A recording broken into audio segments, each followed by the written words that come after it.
Start? I'll just introduce you. Good afternoon, everyone. My name is Guy Hanson. I'm Director of Exhibitions here at the National Library of Australia. I'd like to start by acknowledging Australia's First Nation peoples as the traditional owners and custodians of this land and give my respect. Oh, sorry about that, the microphone's just come on. Luckily, my voice is quite loud, so we're most probably okay. Give my respect to the traditional owners and custodians of this land and to the elders past and present, and through them to all Australian and Aboriginal and Torres Strait Islander peoples. Thank you for attending this event, coming to you from Ngunnawal and Ngambri country. I'd also like to take the opportunity to remind you that now might be a good time to silence your mobile phones or any other devices you have. This afternoon's presentation, Revolutionary Youth in China, 1949 to 1950, is by Dr. Sanjiao Tang, a 2025 National Library of Australia Fellow. Our distinguished fellowships program supports researchers to make intensive use of the National Library's rich collections through residencies of 3 months. National Library of Australia fellowships are made possible by generous philanthropic support. Sanjiao's project this year has been supported by the Asian Studies Fellowship in memory of Chen Qingluo. Dr. Tang is a visiting research fellow at the Centre for Asian and Pacific Studies, Sikhi University. He received his PhD from the University of Auckland in 2021. His doctoral dissertation is Everyday Life During the Cultural Revolution in Sichuan Province, which adds up to the literature on Maoist China by examining and analysing everyday perspectives. In his presentation today, Sanjiao will discuss the history of Chinese Communist Party and its new regime, focusing on the period following the years 1949 and 1950. This witnessed the most drastic and profound changes in modern China. The younger generations were strongly encouraged to follow the national progress and become revolutionary youth. Understanding the CCP's effectiveness in reshaping the younger generations helps rethink the swift establishment of the People's Republic and better understands the China of today. Join me in welcoming Dr. Tang.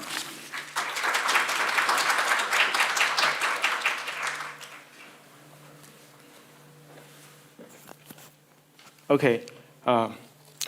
Hello, everyone. Thank you so much for giving me such a good chance. Thanks to the fellowship of the National Library of Australia, I have had the chance to collect hundreds of primary and old items needed in my research. Currently, there have been increasing restrictions in China for accessing archives for academic use, especially for the researchers with international backgrounds.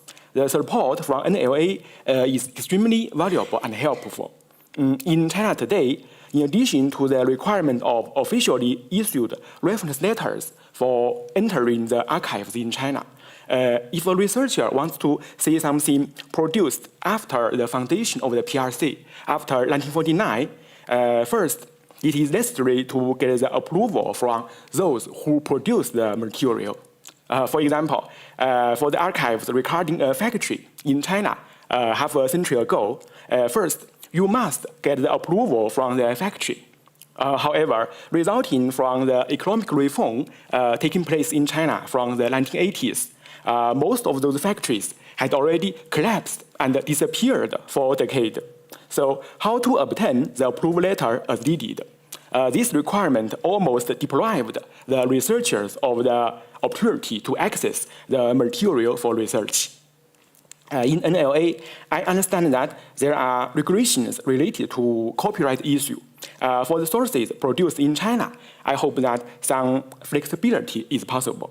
Like China's requirement to obtain an approval from the producer of the material, even if it is still possible to contact the producer or copyright holder of the material under the increasingly politicized environment in China today, to avoid potential trouble, probably no one is willing to involve in or cooperate with such projects with international background.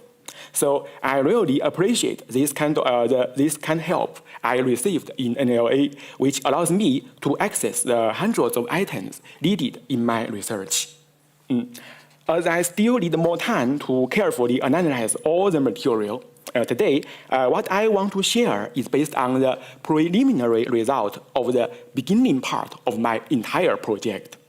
Actually, the original working title of my presentation, as you can see, is Become Revolutionary Youth in China between 1949 and 1950. By focusing on the Chinese young people who did not engage in revolutionary activity before the arrival of the communist force and the foundation of the PRC, what I intend to highlight is the process that these young people participated in the Chinese Communist Party's establishment of its national regime and became revolutionary youth in a very brief period, normally just a few months. Among the plentiful scholarship studying the over 7-decade history of the PRC, including that during the Maoist era, relatively much less attention is paid to the initial period of the PRC, like the year between 1949 and 1950. Although numerous significant transformations with profound influences take place in China and abroad during that period. By concentrating on the experiences of the young people at that time, the result of my research joins relevant discussions and adds to rethinking the history of the PRC's foundation and its legacies from new perspective. Okay, so let's start our exploration from the historical background in which the tens of millions of Chinese youth encountered the national triumph of the communist revolution. On the one hand, because of the civil warfare, the economic collapse, and the social disorder, the Chinese young people normally face the predicament to find a job and make a living, not to mention obtaining any opportunity for upward mobility. On the other hand, resulting from the communists' rapid taking over the entire country, the shortage of human resources to fund and maintain its new regime was being amplified, especially in those newly occupied regions and the vast areas of China's hinterland.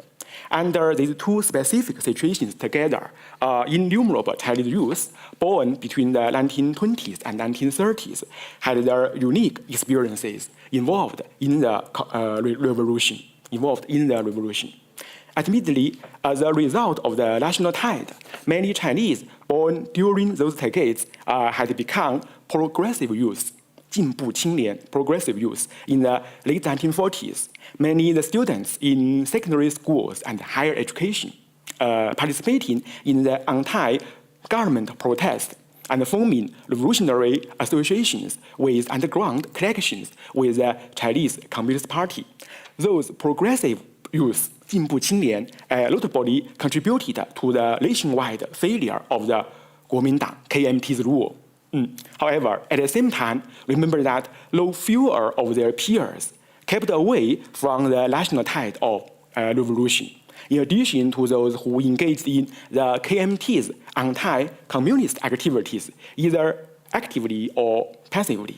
So for the majority of China's young people with various individual backgrounds and life trajectories, including those in big cities like Beijing and Shanghai, when the communist force arrived in 1949, it still seemed to be not easy to quickly turn themselves into revolutionary youth, although it was now or never, and later they might not get another good chance to secure a position in the party system, which was established across the nation and dominated the whole country from then on.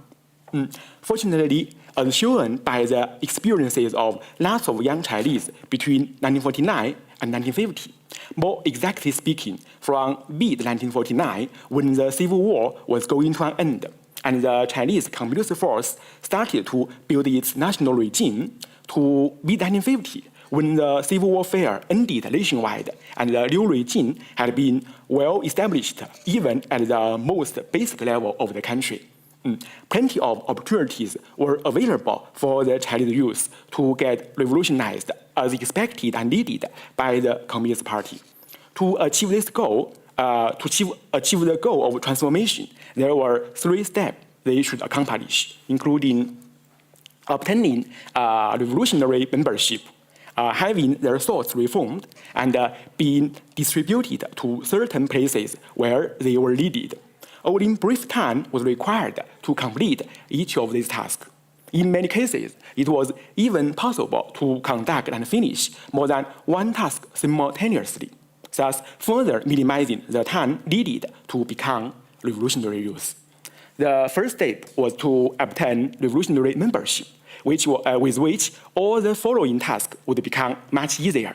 For the young Chinese who were in their 10s and 20s, especially those between 14 and 25 years old, the best opportunity was surely to join the Youth League launched by the Chinese Communist Party. Different from the Communist Youth League during the Soviet period, the Soviet Republic period in China in the 1930s, the national victory of the Communist Revolution. 1949 witnessed the relaunch of the Youth League. Its new name was the Chinese New Democratic Youth League, 中国新民主主义青年团. Beyond the changed names, as clarified in the Youth League's new constitution issued in 1949, the Chinese youth could join the league based on much more broadened conditions. Among them, the only crucial requirement was to have the willingness to contribute to the revolution of new democratism, which was regarded as a dominant ideology during the founding stage of the PRC. In addition to acknowledging the constitution of the league, to make it more clearly, the youth were just required to acknowledge the constitution instead of being proficient in it. Apart from so loose and broad requirements on the youth's personal attitude, as for the family backgrounds of the young people, while since 1949, the class background of the family had become the fundamental factor in deciding one's life, and only those with a working class or poor peasant class background were viewed as the nation's reliable forces, benefiting from the new constitution of the Youth League. The young people from almost all the other class backgrounds of China at that time were all welcomed.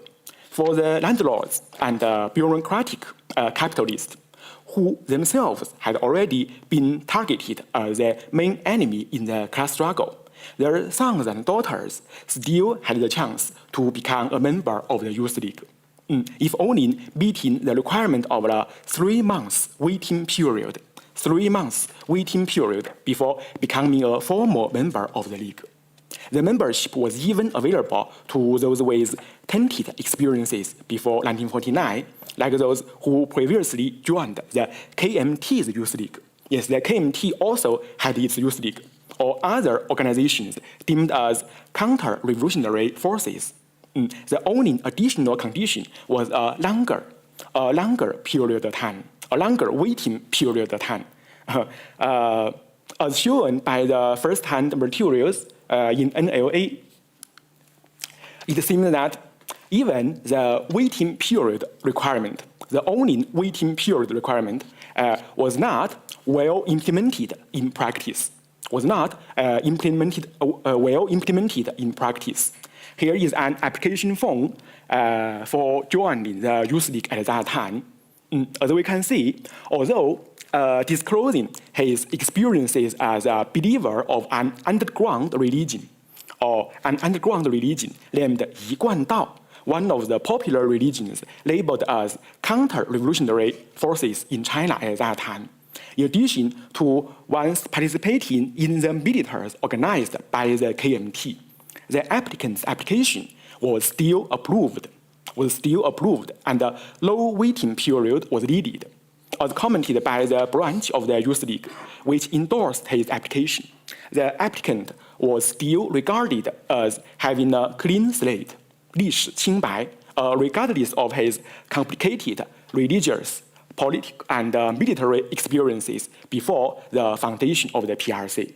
Based on this evidence in both principles and practices, it is safe to conclude that around the beginning of the 1950s, the Chinese New Democratic Youth League, which was the most dependable reserve force of the Chinese Communist Party, was open to nearly all the young Chinese, meeting its age limit. Therefore, it is not surprising to see the dramatic expansion of the Youth League just during the several months between 1949 and 1950, as demonstrated in this statistic. In the spring of 1949, when the Youth League just renewed its name and constitution, the total number of the members across the whole nation was about 190,000. By December that year, the total number reached to more than 1.3 million. Only 6 months later, the statistic turned to be over 3 million.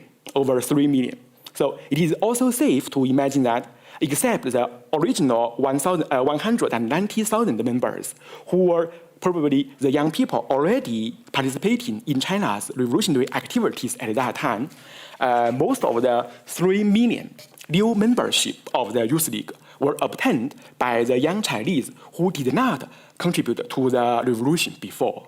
Regardless of their various education, working, and life experiences previously, in less than 1 year, they all had the officially recognized identity of revolutionary youth.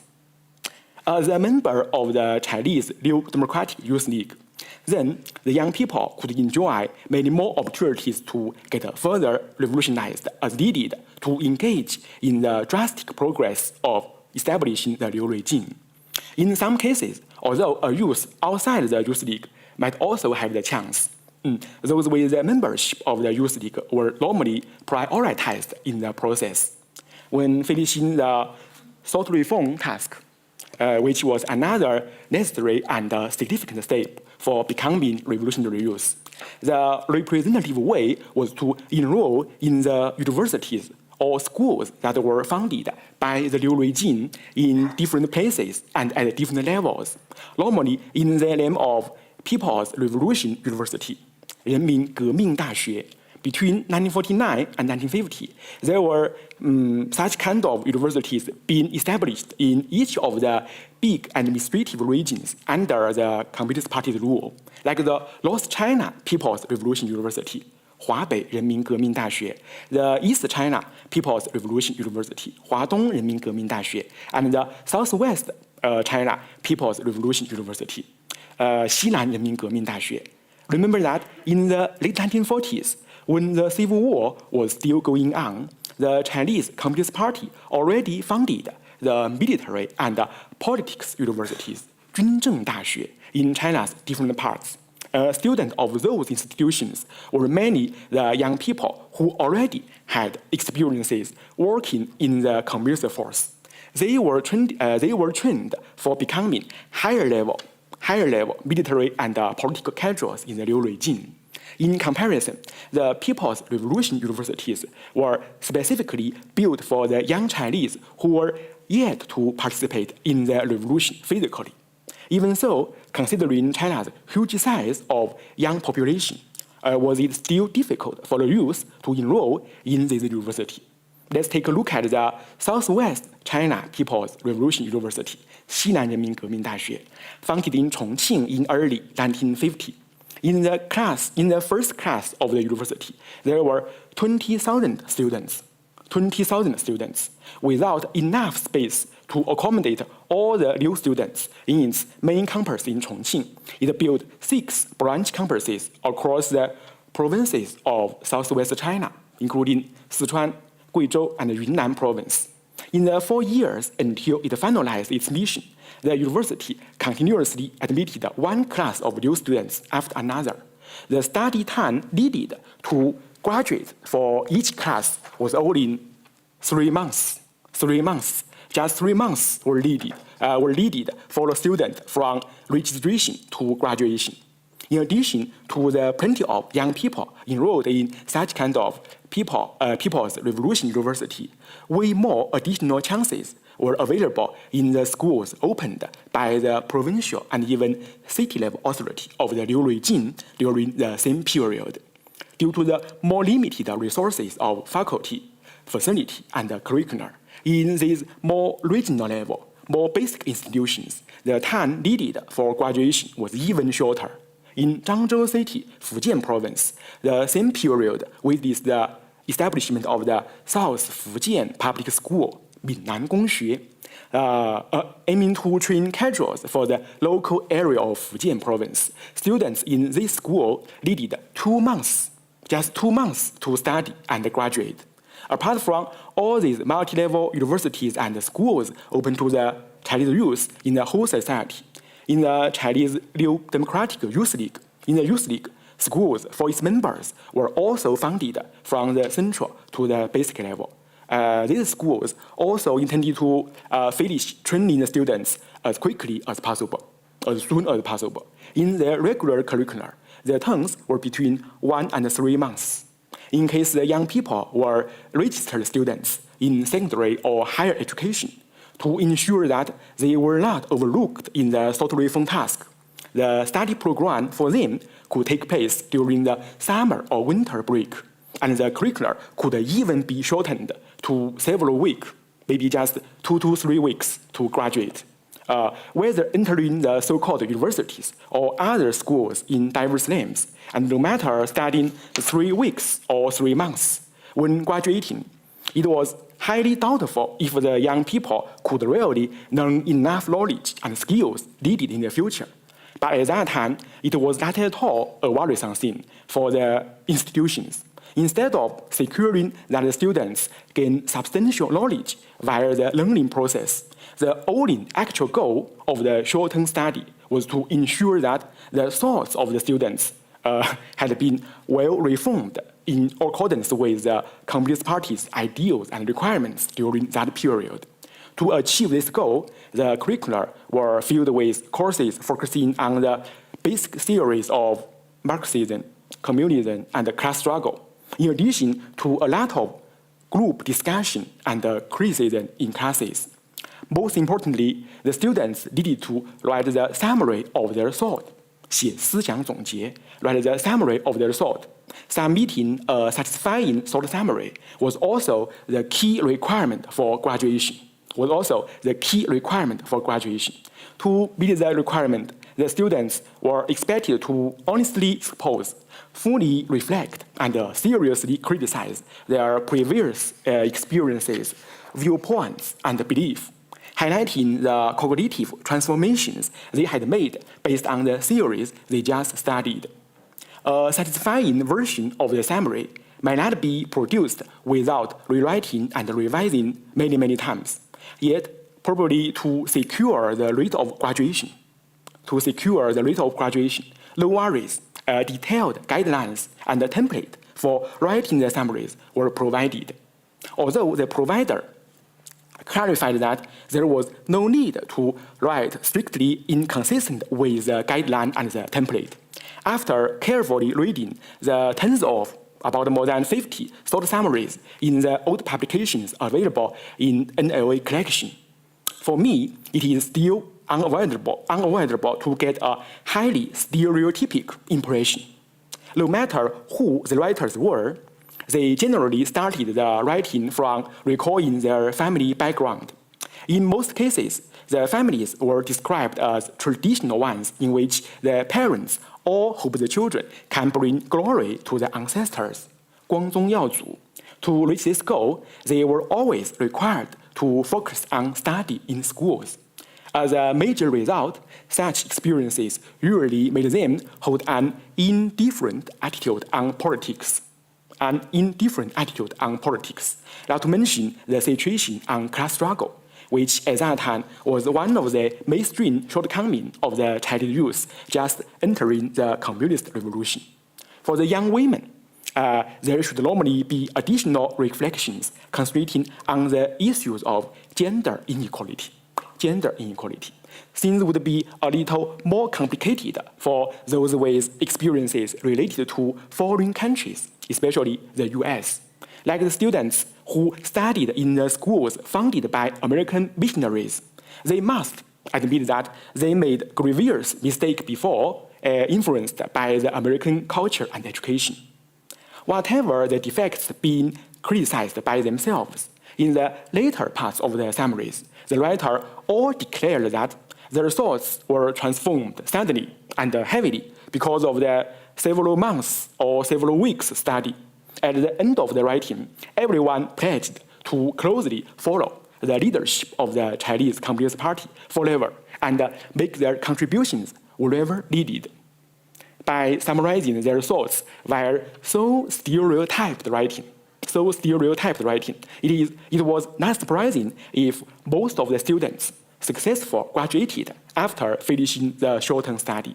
And the certificate of the graduation actually indicated a certified result of the thought reform. Thus, as highlighted at the end of their thought summaries, it was a time for these graduates to become revolutionary youth in practice and make their contributions as needed by the new regime. In comparison with big cities like Beijing and Shanghai, where large numbers of young people gathered, the opportunities to become revolutionary youth were much more plentiful if the young men and women were willing to relocate to other parts of China, where the communist takeover just initiated and a huge gap existed in the personnel of the new governments and other public sectors. Although the Chinese Communist Party sent a group of casuals wherever it occupied, the human resource was still insufficient, especially at the basic level. The Communist Army's overwhelming victories in the Civil War made the human deficiency increasingly notable. Under this background, the Communist Party recruited the young Chinese in Beijing, Shanghai, and other main cities, aiming to dispatch them to help establish the ruling order of those newly occupied regions. In addition to the southbound servicing corps, 南下服务团, as we have seen in the advertisement of my presentation, whose migrating journey was from Shanghai City to Fujian Province. Here, I prefer to use the word corps in translation. Although these youths did not formally join the army, they were organized, relocated, and settled down in militarized ways. During the same period, June 1949, the youth in Shanghai formed one more corps to China's southwest part. To Fujian Province, the corps included 400 young people, though fewer youths participated in the corps to southwest China. Prior to these youths in Shanghai, thousands of young people in Beijing were organized to go to central China, mainly the provinces along the Yangtze River. Following the young people's arrival in Fujian, another corps of young people was heading to Guangdong Province, which was occupied by the Communist force a few months later. Believing that the youth in universities and other schools had their thoughts better reformed, including those in the aforementioned short-term institutions just opened by the Chinese Communist Party, they were prioritized when applying for joining the servicing corps. If the young man or woman was the member of the youth league, he or she would probably be appointed as a casual in the corps. But there was no need to get discouraged if you were not prioritized in admission or casual selection. As I mentioned before, it was possible to finish more than one step simultaneously. In the case of the servicing corps to Fujian, the young people even had the chance to accomplish all the needed steps to become revolutionary youth at the same time. The Youth League, the Chinese New Democratic Youth League, started its recruitment of new members in the corps even before it departed from Shanghai, and the recruitment continued throughout the 2 months journey. In result, when arriving in Fujian, a big part of the 2,400 young people had affiliated with the Youth League. The recruiting process was also combined with the task of thought reform. 思想改造, despite the tough and limited conditions during the migration. Actually, in comparison with the students who spent 3 months formally sitting in the classroom for thought reform, for the youth who had their thoughts reformed during the relocation process, as only the rest time could be partly used to study the theories and write thought summary. Requirements were much further simplified. As a common consequence in the core, even those boys and girls between 15 and 17 years old, many of whom grew up in wealthy families in Shanghai and scarcely took part in revolutionary activity before, upon their arrival in Fujian 2 months later, had succeeded in transforming to revolutionary youth according to the standard that the Chinese Communist Party set at that time. Compared with the requirement on politics, the issues of dining, sleeping, and the long march on the way might be more challenging for the urban youth. Although only a part of the entire journey, less than 500 kilometers, needed to be done by foot. It was a mountainous area between Jiangxi and Fujian province. Just maybe 1/4 or 1/3 of the entire journey needed to be done by foot, normally finishing between 20 and 30 kilometers every day. No worries if you had heavy luggage, because there were trucks for carrying and delivering your big items, your big bags directly to the destination. For the sick or weak ones, those trucks could also carry them in the meantime. For the youth heading to southwest China, the journey they needed to complete on foot was several hundred kilometers longer, and the mountains they needed to climb was higher, mainly between Hunan and Sichuan province. Regardless of where and how they marched, safeguard and logistic support according to military standards during the warfare were provided for the young people. For the southbound youth, no tougher thing occurred comparing with what happened on the first day after their departure, when the train they took was bombed by the KMT aircrafts, causing 4 deaths and over 10 injuries. Despite all the difficulties and challenges along the whole way, once reaching the destination, the young men and women also reached the goal of becoming revolutionary youth. Immediately after arriving in Fuzhou City, the capital of Fujian province, which was occupied by the communist force just 1 month ago, all the young people received their new job in taking over the whole province and establishing the order of the new regime from the provincial to the township and village level. As mentioned in many recollections available in NLA at the county level and below in Fujian at that time, although the KMT army had fled and the local bureaucracy had collapsed, the replaced governance could not be effectively funded until the arrival of the young people from Shanghai. As revolutionary youth whose reliability had been endorsed officially, the 2,400 members of the servicing corps formed the backbone of the regions in Fujian from then on. More than a half of them later became the leading cadre in the party-state system, in addition to another one-third becoming renowned professionals. Paralleling, they settled in Fujian between the late 1940s and the early 1950s, the Chinese youth getting revolutionized in similar ways, relocated to every region that the communist force newly took over across the country, in addition to central China, South China, Southwest China, and border areas like Xinjiang, accommodated even more young Chinese migrating from China's big cities. Although there cannot be an accurate statistic regarding the total number of the young people who became revolutionary youth soon after the national triumph of the Communist Revolution, based on relevant data like the expansion of the youth league membership and the enrollment number of different schools where the thought reform was an essential requirement, there may still be some estimation. Remember that just between 1949 and 1950, the members of the Youth League increased by almost 3 million, most of whom also finished the task of social reform and went to the places where they were needed to build the new regime. Plus those joining the trends later. The total number of the young Chinese turning to be revolutionary youth during that period nationally maybe between 3 and 5 million.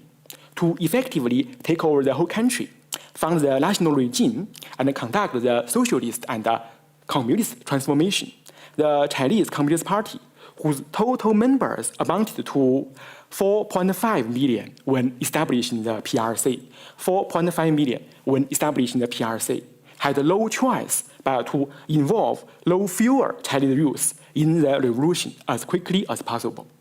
The millions of new revolutionary youth from then on became a significant and continuously living force in the party-state system that dominated the whole country since then. However, at the end of my presentation, I would like to suggest some more questions related to the effects, limits, and legacies of making so many revolutionary youth so swiftly. For these young people born between the 1920s and 1930s, most of whom had matured psychologically by 1949, was it really so easy to transform themselves according to the expectations of the Chinese Communist Party? Not to mention those growing up and receiving education in China's big cities, where the atmosphere was more open and Western culture more heavily influenced. Was it really so easy to have their thoughts reformed in line with the standards of the Chinese Communist Party? Many of the thought summaries I read in NLA were written by the youth born in Christian families, received Christian education from the primary school, and even graduated from China's famous universities with Christian background. Was it really so easy to abandon their belief in God as they declared in their thought summaries? Like this one. The author of the article said, 我可再也不信上帝了. He said he will never believe in the God. So was it really so easy to abandon their belief in God as they declared in their thought summaries? Anyway, no matter whether the transformation effect was limited or not, they played dependent roles in the foundation process of the PRC. The Communist Party's national regime was well established in just a couple of years, but the legacies of making so many revolution youths so swiftly remain alive in the following decade of the PRC, with possible limits in keeping consistent with the ideals of the party. It was not surprising if there were tensions between them and the senior force of the party state, which foreshadowed the one and after another political struggle and movements throughout the history of the PRC during the Maoist era. The famous anti-rightist movement, 反右运动, the anti-rightist movement in 1957 was just the first one, in which nearly 1/4 of the revolutionary youth migrating from Shanghai to Fujian were criticized and punished as rightist. After the ending of the Maoist era, when many of the youth, as we discussed today, survived the political struggles and movement and became the core force of the party state, China's dramatic transformations against the Maoist era might also be reconsidered from their lasting tensions with the party's ideals. When paying attention to many notable figures in the party in China during the 1980s, you will notice an interesting and common phenomenon. Many of them joined the revolution, became revolutionary youth between 1949 and 1950. Making communist and nationalist youth became the national strategy in China from 1949. The first generation of young Chinese being shaped by the strategy, what were their similarities and differences comparing the use that the strategy produced during the following 3 decades. My exploration and discussion today can also help rethink China's propaganda and thought work, focusing on the younger generations during the Maoist era. Okay, so that's the end of my presentation today. Thank you.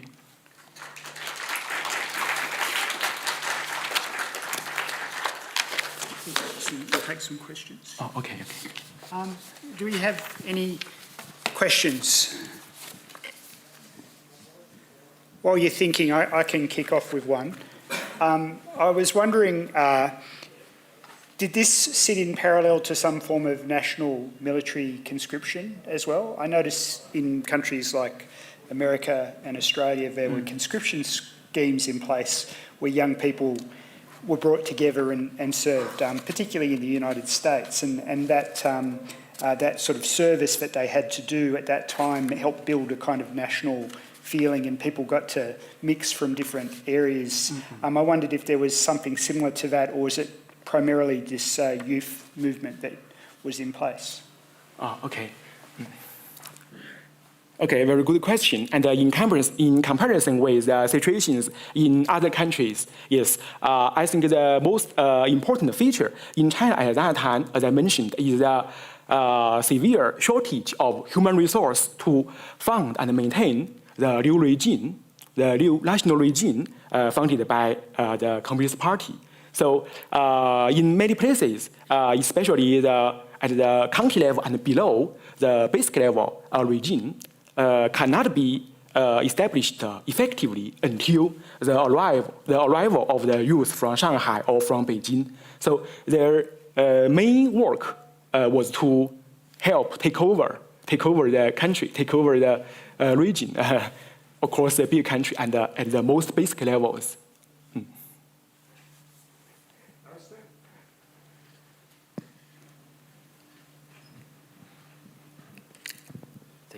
Thank you for a really interesting discussion on the topic.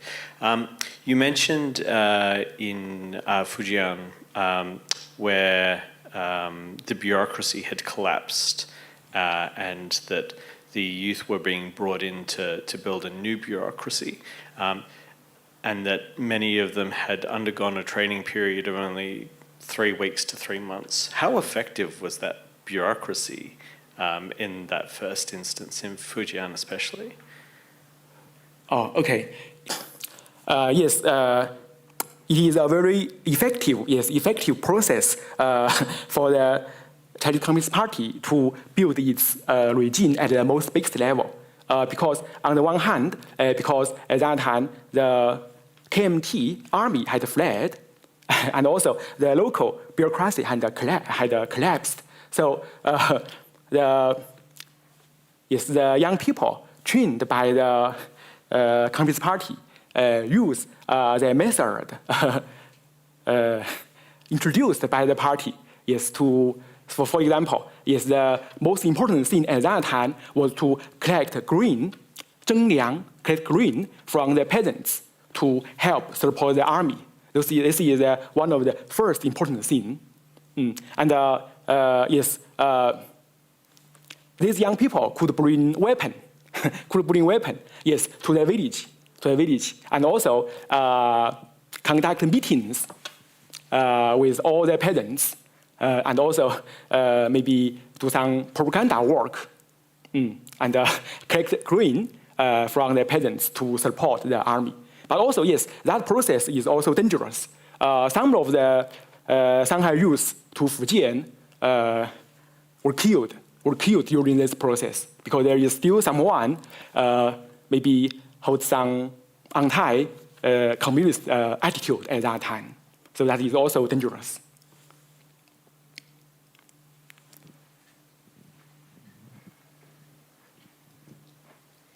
Thank you for your presentation.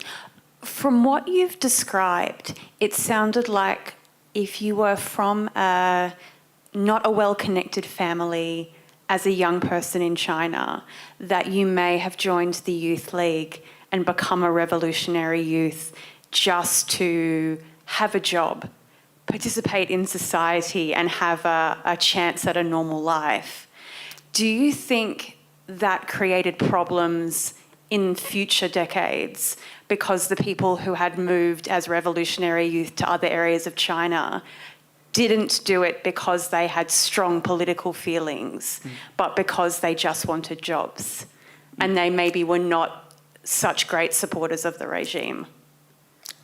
Okay, yes, very good question. Yes, it is also the question I mentioned in the end of my presentation. Yes, I think, yes, this is a limit of the transformation, transforming so many Chinese youth to revolutionary youth during so short period. Yes, and at that time, yes, because of the social disorder and economic collapse, many Chinese people do not have a job. So, as they mentioned in their short summaries, they mentioned previously they just want to 找出路. What means 找出路? Find the way out of the difficult the predicament. So they admitted that in the beginning, why they wanted to join the youth league or join the 革命大学, the revolutionary university, just want to 找出路. They admitted that. But although they held different kinds of maybe intentions at the beginning, yes, soon, in just several months, they all had the officially recognized identity of revolutionary youth. But I think, yes, it is limited. The influence, the effect is limited. And also, in the following decade, because of the limited in its effect, yes, there were tensions between these new revolutionary force, revolutionary youth, and those senior force of the party system. Yes, and also with those maybe more junior ones, because those more junior ones grew up under the communist rule. Yes, their viewpoints varied from the previous generation. So there were tensions between, and also the tensions caused maybe many political struggles and movements throughout the Maoist era. Thank you. Karen, just here.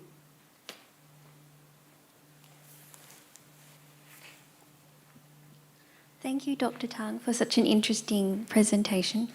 I was wondering what happened to the rural youth.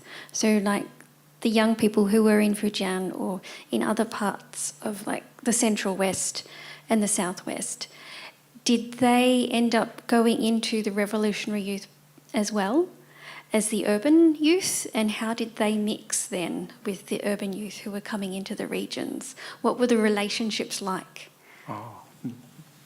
Okay, yes, that's a very good question, and it is another aspect of the discussion, the relationship between you mean like those revolutionary youth from Shanghai and the local youth in Fujian, or maybe local youth in Guangdong, their relationship. Yes, that is another aspect of the discussion. Also, I did not highlight this aspect in my presentation today. But based on the material I collected so far, the revolutionary youth coming from the big cities and with officially endorsed identity as a revolutionary youth normally hold the leading status, hold the leading position in the local area. And yes, the local youth need to follow them, need to study from them, to also join the revolutionary trends. Thank you. I'll have one more question, if that's okay. I noticed your PhD is on the later period, the Cultural Revolution. So perhaps you could just talk a little bit about the contrast between this earlier period, just after World War II, and then the later period, the cultural, the youth networks and movements in the Cultural Revolution in the 60s and coming into the 70s. Okay. Yes, as I just mentioned, yes, there were notable generation gap between the younger generations in Maoist China, between those born between the 1920s and 1930s, and those born between 1960s and 1970s. Yes, there were notable generation gap. During the Cultural Revolution, because of the very politicized environment, yes, many youth joined the revolution, not for finding a way out, not for finding the job. Yes, so the attitudes varied from the generation of their parents. So that is major differences. And also, yes, when dealing with the Chinese Communist Party's propaganda, focusing on the younger generations throughout the whole 30 years, yes, I need to pay enough attention to the differences of the younger generation from one and another. Any more questions? Thank you, Dr. Tang. I was just wondering about the normal, like tertiary education during that 1949 to 1950. I know that before 1949, there were some like similar institutions, but mainly set up by missionaries, like St. John's College in Shanghai. And maybe, if I'm understanding it correctly, maybe after 1949, Communist Party set up those revolutionary universities first, and then eventually they became normal, like tertiary universities. Okay, yes, that is a very good question. And based on the materials I read, yes, for example, just like the Southwest China People's Revolution University, 西南人民革命大学, after, as I mentioned, it finalized its mission in 4 years. That means in 1953, yes, the 西南人民革命大学 ended, and it was divided into several independent universities. And yes, maybe nowadays the 西南政法大学, the Southwest Political and Law University, and the 西南财经大学, the Southwest how to say that? University maybe has a relation with the Southwest Revolution University. This is one aspect. And about the many other universities and other schools especially with missionary background at that time. The most important thing for the CCP at that time is the first one is to take over those universities. The first one. The second thing is to totally reform the structure of its curriculum and the structure of its faculty and many other things.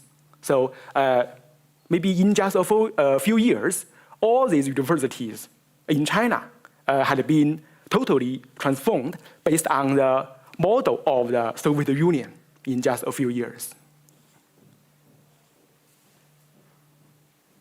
Okay. Well, thank you very much. Join with me in thanking Sanjiao. And thank you for your questions.